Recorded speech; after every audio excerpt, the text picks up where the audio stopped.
अब अपने पास class 10th का चैप्टर फर्स्ट के नोट्स पूरे होने के बाद अब चलते हैं अपन के क्वेश्चन आंसर की तरफ। तो अगर अपन इसके बुक्स के इंटरनल क्वेश्चन में देखें तो आपके पास इंटरनल क्वेश्चन में आपके पास पहला क्वेश्चन ये है कि वायु में जलाने से पहले मैग्नीशियम रिबन को साफ क्यों किया जाता है। तो जैसा कि आंसर नीचे दे रखा है, वायु में जलाने से पहले मैग्नीशियम रिबन को रेगमाल से रगड़कर साफ कर देते हैं ताकि मैग्नीशियम ऑक्साइड और मैग्नीशियम कार्बोनेट की परत इसके ऊपर से हट जाए, जो वायुमंडलीय ऑक्सीजन और CO से अभिक्रिया के फलस्वरूप रिबन पर बनता है। ऐसा करने से मैग्नीशियम रिबन आसानी से जलने लगता है, क्योंकि आपको पता है जैसे आप मैग्नीशियम रिबन को वायु के संपर्क में लाते हो तो उस पर विभिन्न प्रकार की अशुद्धियाँ जम जाती हैं, जो कि एक ऑक्साइड के रूप में होती हैं। इनको हटाने के लिए आप रेगमाल का उपयोग करते हो। अब अगर क्वेश्चन अपन दूसरा देखें तो दूसरा क्वेश्चन आपके पास ये है, निम्नलिखित रासायनिक अभिक्रियाओं के लिए संतुलित समीकरण दीजिए। तो आपके पास जैसे मान लो है हाइड्रोजन प्लस क्लोरीन। अब ये दोनों की दोनों क्या है, गैसें हैं, तो ये अपने साथ एक मॉलिक्यूल और रखेंगे अपने पास। तो जैसे हाइड्रोजन किस फॉर्म में हो गया H2 में, क्लोरीन किस फॉर्म में हो गया Cl2 में। आपके पास क्या बन जाएगा 2HCl। क्या बन जाएगा 2HCl। कैसे बनेगा 2HCl, क्योंकि आपको पता है यहाँ पे हाइड्रोजन कितने हैं 2 है, यहाँ पे क्लोरीन कितने हैं 2 हैं। तो जो आपके पास LHS वाला पार्ट है ये, तो इस साइड में अपने पास क्या होनी चाहिए, दोनों की संख्या क्या होनी चाहिए बराबर होनी चाहिए। क्या होनी चाहिए, दोनों की संख्या बराबर होनी चाहिए। तो आप देख सकते हो अगर यहाँ पे हाइड्रोजन 2 है तो यहाँ भी हाइड्रोजन कितना होना चाहिए 2 होना चाहिए। यहाँ पे क्लोरीन 2 है तो यहाँ पे क्लोरीन कितना होना चाहिए 2 होना चाहिए। तो अपन यहाँ पे कितना लगाएं, तो आप देख सकते हो यहाँ पे कितना लगा रखा है अपन ने 2 लगा रखा है। कितना लगा रखा है 2। तो अपने पास यह अभिक्रिया क्या हो गई, संतुलित हो गई। क्या हो गई, संतुलित। दूसरी अभी अपने पास रासायनिक अभिक्रिया है बेरियम क्लोराइड, जिसका फॉर्मूला होता है BaCl2 प्लस एल्यूमिनियम सल्फेट, जिसका होता है Al2SO4 होल ट्वाइस 3। अगर अपन इसकी अभिक्रिया करवाते हैं तो आपके पास क्या बनेगा BaSO4। क्या बनेगा BaSO4 प्लस AlCl3।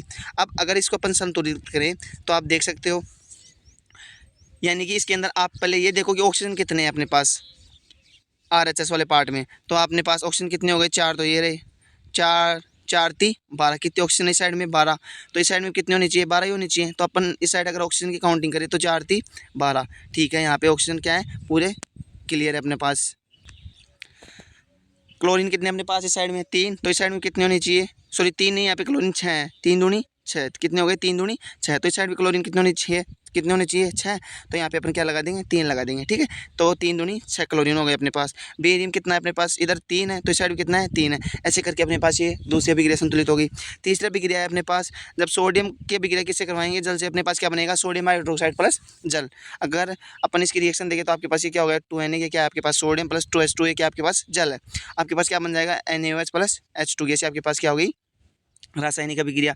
तीसरा क्वेश्चन अपने पास ये आता है कि निम्नलिखित अभिक्रियाओं के लिए उनकी अवस्था के संकेतों के साथ संतुलित रासायनिक समीकरण दीजिए। तो आपके पास जो पहली जो अभिक्रिया वो है जल में बेरियम क्लोराइड। बेरियम क्लोराइड का फॉर्मूला क्या होता है BaCl2 तथा सोडियम सल्फेट Na2SO4 के विलयन अभिक्रिया करके सोडियम क्लोराइड NaCl का विलयन तथा घुलनशील BaSO4 का अवक्षेप बनाते हैं। तो अगर अपन इनकी रासायनिक समीकरण देखें तो कुछ इस प्रकार है, BaCl2 बेरियम क्लोराइड है, Na2SO4 ये आपके पास क्या है सोडियम सल्फेट है। जब ये दोनों आपस में अभिक्रिया करते हैं क्या बनेगा आपके पास BaSO4 बेरियम सल्फेट बन जाएगा और 2NaCl यानी कि सोडियम क्लोराइड बन जाएगा। ठीक है, अगर अपन इसके इसी क्वेश्चन का जो दूसरा नंबर का क्वेश्चन वो देखिए तो सोडियम हाइड्रोक्साइड NaOH का विलयन जल में यानी कि H2 में हाइड्रोक्लोरिक अम्ल के विलयन में यानी कि HCl से अभिक्रिया करके क्या बनाता है NaCl बनाता है। क्या बनाता है NaCl और जल बनाता है। तो इसकी अभिक्रिया देखिए तो आपके पास ये क्या हो गया NaOH हो गया सोडियम हाइड्रोक्साइड। ठीक है, HCl क्या हो गया हाइड्रोक्लोरिक अम्ल, क्या बन जाएगा ये सोडियम क्लोराइड प्लस आपके पास क्या बन जाएगा जल। ठीक है, अब अपन इसी बुक के इंटरनल क्वेश्चन में आगे का जो क्वेश्चन देखते हैं वो ये है कि किसी पदार्थ X के विलयन का उपयोग सफेदी के लिए किया जाता है, जो कि मैंने नोट्स के अंदर भी बताया हुआ है आपको। तो आपके पास जो X पदार्थ है वो क्या होगा, जो हमेशा सफ़ेद कलर का होता है, तो आपके पास वो हो जाएगा क्या हो जाएगा कैल्शियम ऑक्साइड। क्या हो जाएगा कैल्शियम ऑक्साइड। दूसरा है उस फर्स्ट में लिखे पदार्थ X की जल के साथ अभिक्रिया कराओ, तो क्या करवाओगे आप CaO की अभिक्रिया जब जल से करवाओगे तो आपके पास कैल्शियम हाइड्रोक्साइड प्राप्त हो जाएगा। ठीक है, क्वेश्चन नंबर 2 देखें तो क्रियाकलाप 1.7 में एक परखनली में एकत्रित गैस की मात्रा दुगुनी दूसरे से दुगुनी क्यों है, उस गैस का नाम बताइए। तो आपको पता होना चाहिए कि हमें ज्ञात है कि जल 2 भाग हाइड्रोजन और 1 भाग ऑक्सीजन स्विच से मिलकर बना होता है। यानी कि आपको पता है कि हाइड्रोजन के कितने अणु होते हैं जल में 2 और ऑक्सीजन के कितने होंगे 1। ऑक्सीजन परमाणु के 2 अनुपात 1 से संयोग करके बनता है, अतः जल का विद्युत अपघटन करने से हाइड्रोजन और ऑक्सीजन गैस प्राप्त होती है। इसलिए कैथोड पर एकत्रित गैस हाइड्रोजन और एनोड पर एकत्रित गैस ऑक्सीजन होती है तथा इसकी मात्रा क्या होती है दुगनी होती है। और ये आप इसका ये एग्जाम्पल देख सकते हो जिसमें आपके पास ये एक प्रश्नावली के माध्यम से और विथ डायग्राम के माध्यम से आपको समझा रखा है। फिर चलते हैं आगे। अपने पास अगला क्वेश्चन ये है कि जब लोहे की कील को कॉपर सल्फेट के विलयन में डुबोया जाता है तो विलयन का रंग क्यों बदल जाता है। तो सबसे पहले तो अपन इसकी परिभाषा देखते हैं। जब लोहे की कील को नीले रंग के कॉपर सल्फेट के विलयन में डुबोया जाता है तो विलयन का रंग हल्का मलिन हो जाता है। ऐसा इसलिए होता है क्योंकि जब आयरन कॉपर से अधिक, क्योंकि आयरन कॉपर से क्या होता है, अधिक अभिक्रियाशील होता है। क्या होता है, अधिक अभिक्रियाशील होता है, जो कॉपर को विस्थापित कर देता है। ठीक है, जो आयरन सल्फेट तथा कॉपर धातु बनती है, यह अभिक्रिया अपने पास निम्न प्रकार से होती है। अपन Fe की अभिक्रिया CuSO4 से कराएंगे। आपके पास CuSO4 क्या है, नीला है, और जब अपन इसकी अभिक्रिया करवाएंगे तो क्या बन जाएगा आपके पास, ये FeSO4 प्लस Cu आपके पास प्राप्त हो जाएगा। ठीक है, फिर अगला क्वेश्चन अपने पास है कि क्रियाकलाप 1.10 में भिन्न द्विविस्थापन अभिक्रिया का एक उदाहरण दीजिए। तो आपके पास लेड नाइट्रेट है। अगर इसकी अभिक्रिया आप हाइड्रोक्लोरिक अम्ल से करवाओगे, किसकी, लेड नाइट्रेट की अभिक्रिया किससे करवाओगे, हाइड्रोक्लोरिक अम्ल से करवाओगे, तो आपके पास क्या बन जाएगा, लेड क्लोराइड बन जाएगा। एक और क्या बन जाएगा आपके पास, नाइट्रिक अम्ल। अब इसमें देख सकते हो आपकी जो आपके पास एक परमाणु है वो आपके पास दूसरे परमाणु को क्या कर देगा, विस्थापित कर देगा। क्या कर देगा, विस्थापित कर देगा। ठीक है, अगला क्वेश्चन आपके पास है कि क्रियाकलाप 1.10 में भिन्न द्विविस्थापन अभिक्रिया का एक उदाहरण दीजिए। तो अगर अपन एग्जांपल की बात करें तो आपके पास क्या है, लेड नाइट्रेट है। ये क्या है, ये लेड नाइट्रेट। ठीक है, अगर इसकी अभिक्रिया अपन किससे करवाएंगे, हाइड्रोक्लोरिक अम्ल से। किससे करवाएंगे, हाइड्रोक्लोरिक अम्ल से। तो आपके पास क्या बन जाएगा, लेड क्लोराइड अम्ल। क्या बन जाएगा, लेड क्लोराइड अम्ल। और क्या बनेगा आपके पास, नाइट्रिक अम्ल। क्योंकि आपको पता होना चाहिए द्विविस्थापन अभिक्रिया में या तो ये अपने आयनों में स्थान बदल देते हैं या फिर एक परमाणु क्या करता है, दूसरे परमाणु की जगह ले लेता है। यही आपकी क्या है, द्विविस्थापन अभिक्रिया। अगला क्वेश्चन आपके पास ये है, निम्नलिखित अभिक्रियाओं में उपचयित तथा अपचयित पदार्थों की पहचान कीजिए। तो आपको पता होना चाहिए कि जो आपके पास उपचयित पदार्थ होगा वो तो क्या करेगा, ऑक्सीजन ग्रहण करेगा, और जो अपचयित होगा वो क्या करेगा, ऑक्सीजन का त्याग करेगा। तो आप सबसे पहले इस अभिक्रिया में देख सकते हो कि आपके पास ये क्या है, सोडियम है। ये ऑक्सीजन के साथ क्या हो रहा है, जुड़ रहा है। तो आपके पास क्या बन रहा है, सोडियम डाइऑक्साइड। क्या बन रहा है, सोडियम डाइऑक्साइड। इसका मतलब ये आपके पास क्या हो रहा है, कौन सी अभिक्रिया है, उपचयित। कौन सी है, उपचयित। दूसरा देख सकते हो आप, ये कॉपर ऑक्साइड है। ये आपके साथ किसके साथ अभिक्रिया कर रहा है, हाइड्रोजन गैस के साथ। क्या बन रहा है आपके पास, कॉपर प्लस जल। तो आप एक चीज़ देखो, इसमें ऑक्सीजन बाहर निकल रहा है एक तो, ठीक है, और एक हाइड्रोजन जुड़ रहा है। इसका मतलब आपके पास ये कौन सी अभिक्रिया हो गई, अपचयित। कौन सी अभिक्रिया हो गई, अपचयित। अगर अपन इसकी परिभाषा देखें तो सबसे पहले पढ़ते हैं इसको कि इस अभिक्रिया में सोडियम ऑक्सीजन में उपचयित होता है क्योंकि Na का O2 में संयोग हो रहा है, और ऑक्सीजन अपचयन होने वाला पदार्थ है। अतः उपचयित एवं अपचयित होने वाले पदार्थ क्रम से Na व O2 है। आप खुद देख सकते हो सामने, इधर देखो, कॉपर से ऑक्सीजन बाहर निकल रहा है। इसका मतलब आपके पास क्या हो रहा है, ऑक्सीजन बाहर निकल रहा है। तो ये आपके पास कौन सी अभिक्रिया है, अपचयित। और यहाँ पे क्या हो रहा है, कौन सा, ये अपचयित। और दूसरा एक चीज़ देखो, इसमें हाइड्रोजन बाहर निकल रहा है। ठीक है, तो ये क्या है आपके पास, उपचयन। क्या हो गई, उपचयन। ठीक है बेटा, अब अपने पास जो क्वेश्चन आते हैं वो आते हैं पाठ्य पुस्तक के क्वेश्चन। उसमें से आपके पास पहला क्वेश्चन है कि नीचे दी गई अभिक्रियाओं में संबंध में कौन सा कथन असत्य है। आपको कौन सा कथन असत्य है, इस क्वेश्चन में ये चीज़ बतानी है। तो पहला क्वेश्चन में अगर अपन देखें तो 2PbO + C, तो आपके पास क्या बन जाएगा, 2Pd + CO2। तो अपने पास ऑप्शन दे रखे हैं, क्या शीशा अपचयित हो रहा है, क्या नहीं, इसमें शीशा अपचयित नहीं हो रहा है। ठीक है, कार्बन डाइऑक्साइड उपचयित हो रहा है। ठीक है, कार्बन उपचयित हो रहा है, लेड ऑक्साइड अपचयित हो रहा है। तो आपके पास इसमें आंसर हो जाएगा A और B। क्या आंसर हो जाएगा आपके पास, A और B। ठीक है, फिर अगला क्वेश्चन अगर अपन देखें, अगला क्वेश्चन आपके पास ये है कि Fe2O3 फेरस ऑक्साइड जब एल्यूमिनियम के साथ क्रिया करता है तो एल्यूमिनियम ऑक्साइड प्लस फेरस बनाता है। ठीक है, ये आपके पास किस प्रकार की अभिक्रिया है, तो आपके पास ये अभिक्रिया हो जाएगी विस्थापन अभिक्रिया। कौन सी अभिक्रिया हो जाएगी, विस्थापन अभिक्रिया। क्यों जाएगा, क्योंकि आप खुद देख सकते हो कि जो आपके पास एल्यूमिनियम है वो फेरस की जगह ले लेता है। ठीक है, ये आपके पास विस्थापन अभिक्रिया हो जाएगी। क्वेश्चन नंबर 3 आपके पास, लोहे का चूर्ण पर तनु हाइड्रोक्लोरिक अम्ल डालने पर क्या होता है, सही उत्तर पर निशान लगाइए। तो आपके पास हाइड्रोजन गैस एवं आयरन क्लोराइड बनता है, क्लोरीन गैस एवं आयरन ऑक्साइड बनता है, आयरन लवण एवं जल बनता है। तो आपके पास आंसर आ जाएगा वही हाइड्रोजन गैस एवं आयरन क्लोराइड बनता है। ठीक है बेटा, क्वेश्चन नंबर 4 है आपके पास, संतुलित रासायनिक समीकरण क्या है, रासायनिक समीकरण को संतुलित करना क्यों आवश्यक होता है। ये आपके पास बेटा इंपॉर्टेंट क्वेश्चन है। क्या है ये आपके पास, इंपॉर्टेंट क्वेश्चन। आंसर देखो, जब किसी रासायनिक समीकरण में विभिन्न तत्वों के परमाणुओं की संख्या LHS तथा RHS दोनों साइड में क्या होती है, बराबर, तो ये आपके पास क्या कहलाता है, संतुलित रासायनिक समीकरण कहलाता है। अर्थात अभिकारकों में तत्वों के कुल परमाणुओं की संख्या बराबर उत्पादों में तत्वों के कुल परमाणुओं की संख्या, यानी कि आपके पास LHS और RHS दोनों साइड प्रतीकों की संख्या या परमाणुओं की संख्या क्या होनी चाहिए, बराबर होनी चाहिए। रासायनिक समीक्रिया को संतुलित करना इसलिए आवश्यक होता है क्योंकि किसी भी रासायनिक अभिक्रिया में द्रव्यमान द्रव्यमान को न तो उत्पन्न किया जा सकता है और न ही नष्ट किया जा सकता है। ठीक है, तो आपके पास अर्थात उत्पाद तत्वों का कुल द्रव्यमान बराबर अभिकारकों तत्वों का कुल द्रव्यमान, अतः रासायनिक समीकरण में द्रव्यमान संरक्षण नियम का पालन करता है। ठीक है, अब आपके पास क्वेश्चन नंबर 5 आता है कि निम्न कथनों को रासायनिक समीकरण के रूप में परिवर्तित कर उन्हें संतुलित कीजिए। तो आपके पास पहली है नाइट्रोजन हाइड्रोजन गैस का संयोग कर क्या बनाएगी, तो आपको पता होना चाहिए क्या बनाएगी बेटा, अमोनिया गैस बनाएगी। हाइड्रोजन सल्फाइड गैस का वायु में दहन होने पर जल एवं सल्फर डाइऑक्साइड बनाता है, ये भी बनाना है आपको। एल्यूमिनियम सल्फेट के साथ अभिक्रिया करके बेरियम क्लोराइड व एल्यूमिनियम क्लोराइड व बेरियम सल्फेट का अवशेष बनता है। तीसरा चौथा है पोटेशियम धातु जल के साथ अभिक्रिया करके पोटेशियम हाइड्रोक्साइड में हाइड्रोजन गैस देती है। इन सभी की आपको रासायनिक समीकरण देनी है जो भी आपके पास क्या हो, संतुलित हो। तो अगर अपन देखें तो आपके पास देख सकते हो हाइड्रोजन की अभिक्रिया किससे हो रही है, देखो नाइट्रोजन से हो रही है, तो इसका मतलब आपके पास किसका निर्माण हो रहा है, अमोनिया का। किसका निर्माण हो रहा है, अमोनिया का। दूसरा देखिए अपन हाइड्रोजन सल्फाइड की अभिक्रिया किसकी उपस्थिति में हो रही है, ऑक्सीजन की उपस्थिति में क्या बना है आपके पास, जल और सल्फर डाइऑक्साइड। क्या बना है, जल और सल्फर डाइऑक्साइड, ठीक है। तीसरी अगर अपन देखें तीसरी अभिक्रिया तो बेरियम क्लोराइड की अभिक्रिया किससे करवा रहे हो आप, एल्यूमिनियम सल्फेट से क्या बन रहा है आपके पास, एल्यूमिनियम क्लोराइड और बेरियम सल्फेट, ठीक है। चौथी अपन अभिक्रिया देखिए तो आप पोटेशियम की अभिक्रिया किससे करवा रहे हो, जल से करवा रहे हो। किससे करवा रहे हो, जल से। तो आपके पास क्या बन गया, पोटेशियम हाइड्रोक्साइड और हाइड्रोजन गैस, ठीक है। अगर अगला अपने पास क्वेश्चन आता है, निम्न रासायनिक समीकरणों को संतुलित करना है, तो आपके पास जो अभिक्रियाएं दे रखी हैं HNO3 plus CaOH2 plus CaNO3 plus H2, आपको इसको संतुलित करना है। तो आप सबसे पहले देखो कि अपने पास इस साइड में ऑक्सीजन कितने हैं RHS में, देखो तो कितने ऑक्सीजन हो गए, 3 तो ये हो गए, 2 3 दूनी 6 ऑक्सीजन, 6 1 7 ऑक्सीजन है। और इस साइड में कितने ऑक्सीजन है अपने पास, 3 2 5। ये तो अपन क्या करेंगे भाई, दोनों साइड में अपने पास ऑक्सीजन बराबर होने चाहिए। तो अपन क्या करेंगे, अपन HNO3 क्या लगा देंगे, 2 लगा देंगे। क्या लगा देंगे, 2। तो अपने पास 3 दूनी 6, 6 और 2 अपने पास ऑक्सीजन कितने हो गए, 8। अपने पास इस साइड में ऑक्सीजन कितने हैं, 3 दूनी 6। और अगर अपने यहाँ पे H2O के आगे 2 लगा देते तो ऑक्सीजन कितने हो गए, 8। अब पूरी अभिक्रिया आप देख सकते हो, पूरी अभिक्रिया क्या हो गई आपकी यहाँ पे, बैलेंस्ड हो गई। दूसरी अभिक्रिया देखते हैं अपने पास NaOH प्लस H2SO4, आपके पास क्या बन जाएगा, Na2SO4 प्लस H2O। तो अपन जब इसमें देखें तो आप क्या करेंगे, जो आपके पास सोडियम हाइड्रोक्साइड है उसके आगे 2 लगा दो, और जो आपके पास जल है उसके आगे 2 लगा दो, आपके पास ये अभिक्रिया संतुलित हो जाएगी, ठीक है। तीसरी अभिक्रिया है आपके पास NaCl प्लस AgNO3, ठीक है। तो आपके पास क्या बन जाएगा, आपके पास AgCl प्लस NaNO3। तो आप क्या करोगे, आपके पास ये तो संतुलित है ऑलरेडी पहले से ही। चौथी आपके पास BaCl2 प्लस H2SO4, ठीक है। तो आपके पास क्या बन जाएगा, BaSO4 प्लस HCl। तो आपको पता होना चाहिए हाइड्रोजन किसने इस साइड में अपन देख सकते हैं, तो 2 हाइड्रोजन इस साइड में, अपने पास इस साइड में क्या होनी चाहिए, 2 होनी चाहिए। तो अपन क्या करेंगे, यहाँ पे 2 लगा देंगे, ठीक है।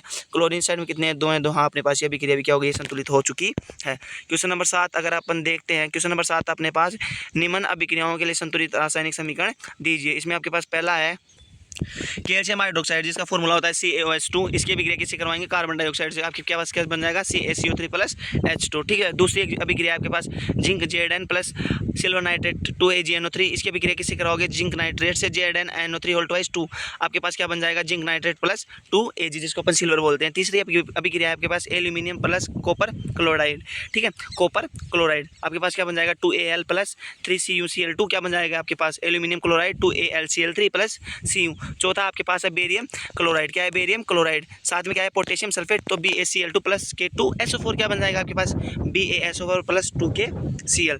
अगला क्वेश्चन आपके पास ये 8वां क्वेश्चन आता है, निम्न अभिक्रियाओं के लिए संतुलित रासायनिक समीकरण लिखिए एवं प्रत्येक अभिक्रिया के प्रकार बताइए। जब पोटेशियम ब्रोमाइड की अभिक्रिया बेरियम आयोडाइड से करवाएंगे तो आपके पास potassium iodide plus barium bromide बनेगा, यानी कि आपके पास क्या है, द्विविस्थापन अभिक्रिया है। कौन सी है, द्विविस्थापन अभिक्रिया। क्यों है, क्योंकि इसके अंदर आप देख सकते हो कि एक परमाणु दूसरे परमाणु को क्या कर रहा है, विस्थापित कर रहा है, ठीक है। तो आप देख सकते हो, या फिर एक आयन दूसरे आयन की जगह ले रहा है। तो आपके पास क्या बन जाएगा, 2KBr प्लस BaI2, क्या बन जाएगा आपके पास, 2Ki प्लस BaBr2।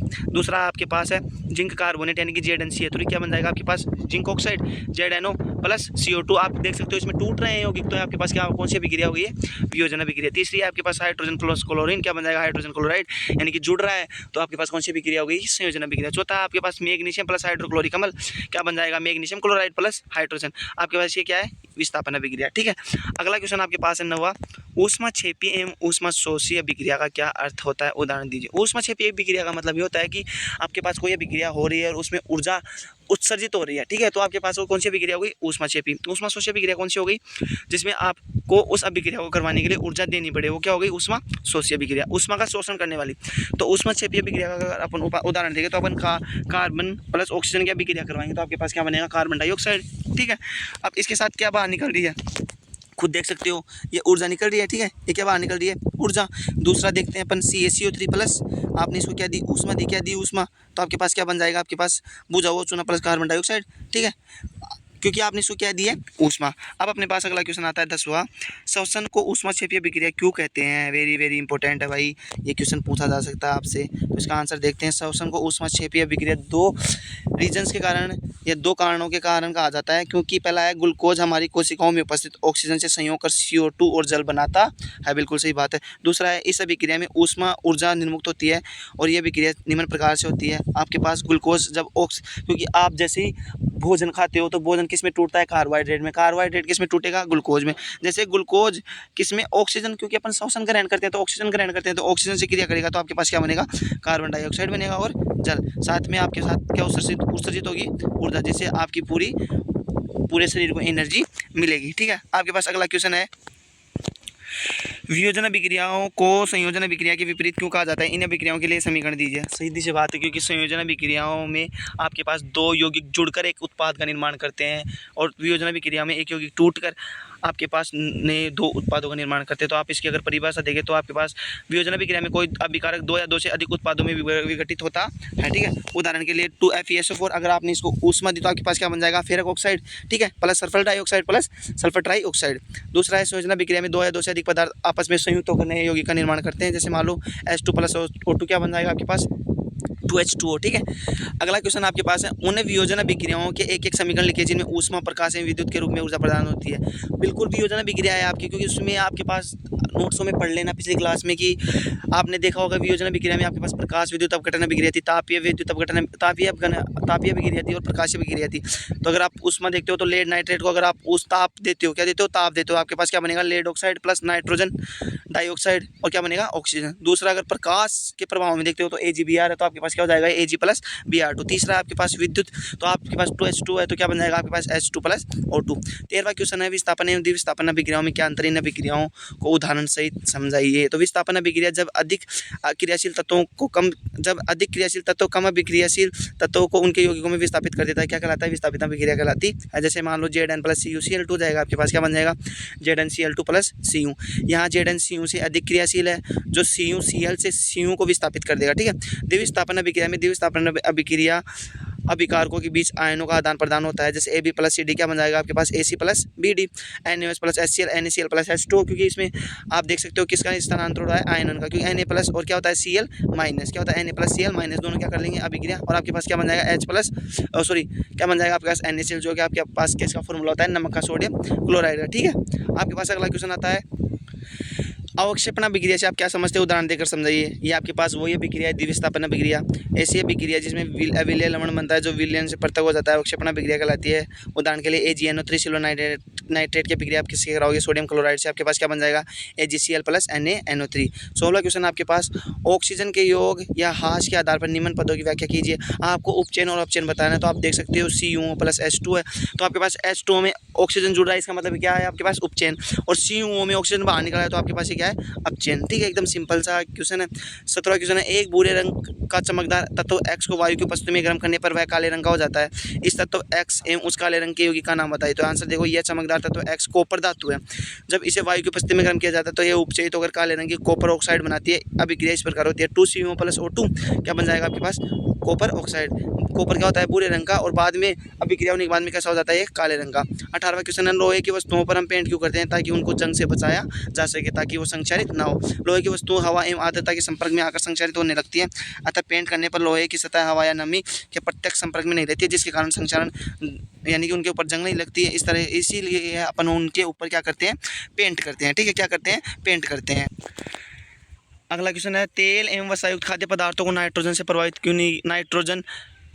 क्यों किया जाता है। क्योंकि तेल एवं वसायुक्त खाद्य पदार्थों को नाइट्रोजन से इसलिए प्रभावित किया जाता है क्योंकि इन पदार्थों का गंध एवं स्वाद उपचयित होने के कारण बदल जाता है, यानी कि इनमें, क्योंकि ये क्या कर लेते हैं, ऑक्सीजन से भी क्रिया कर लेते हैं। नाइट्रोजन एक प्रतिऑक्सीकारक है जो इन पदार्थों को उपचयित यानी कि ऑक्सीकृत होने से बचाता है, अतः तेल एवं वसायुक्त खाद्य पदार्थों की विकृत गंधिता नहीं हो पाती, यानी कि ये बदबू वगैरह इनमें गंध नहीं आती। इसी तरह वसायुक्त पदार्थ जैसे चिप्स खराब नहीं होते, क्योंकि चिप्स की थैली के अंदर क्या भरा जाता है, कौन सी गैस भरी जाती है, नाइट्रोजन गैस। अगला क्वेश्चन है, निम्न पदों का वर्णन कीजिए, एक एक उदाहरण दीजिए। तो आपके पास पहला है संक्षारण। जब कोई धातु वायुमंडल की उपस्थिति में आर्द्रता एवं अम्ल से संपर्क में आती है तो उसके सतह पर एक परत चढ़ जाती है, इस प्रक्रिया को क्या कहते हैं, संक्षारण। क्या कहते हैं, संक्षारण। जब लोहे का संक्षारण होता है तो उसे जंग लगना कहते हैं। दूसरा क्वेश्चन है, उदाहरण के लिए सिल्वर धातु चांदी के ऊपर सिल्वर सल्फाइड की काली परत, कॉपर के ऊपर हरे रंग का कॉपर कार्बोनेट की परत चढ़ना तथा लोहे के ऊपर लालिमा युक्त भूरे रंग की FeO और की हाइड्रेट फेरिक ऑक्साइड की परत चढ़ना। ठीक है। तीसरा अब अगला है आपके पास विकृत गंधिता। तेल एवं वसायुक्त खाद्य पदार्थ हवा या ऑक्सीजन के संपर्क में आने से उपचयित होकर विकृत गंधित हो जाते हैं, जिसके कारण इनका स्वाद एवं गंध बदल जाता है। इस प्रक्रिया को क्या कहते हैं? विकृत गंधिता। विकृत गंधिता को रोकने के उपाय क्या है आपके पास? नाइट्रोजन प्रतिऑक्सीकारक मिलाकर, वायुरोधी बर्तनों में खाद्य सामग्री रखकर। उदाहरण के लिए देखो, आप चिप्स की थैली लंबे समय तक उपचयित होकर विकृत गंधित हो जाती है और मक्खन को कमरे के तापमान पर लंबे समय तक रखने पर इसका स्वाद खट्टा हो जाता है तथा इससे खराब गंध आने लगती है, क्योंकि ये उपचयित हो जाता है। ये आपके पास लगभग इस चैप्टर के क्वेश्चन कंप्लीट हो चुके हैं। अगर इस चैप्टर के क्वेश्चन समझ में नहीं आए हैं तो ये वीडियो दोबारा देखें। लगभग इस चैप्टर के सारे क्वेश्चन मैंने करवा दिए हैं। कोई क्वेश्चन मेरे को लगता नहीं रहा होगा, सारे क्वेश्चन कंप्लीट है इसी के अंदर। PDF देख सकते हैं आप, सारी की सारी कंप्लीट है। ठीक है, तो ज़्यादा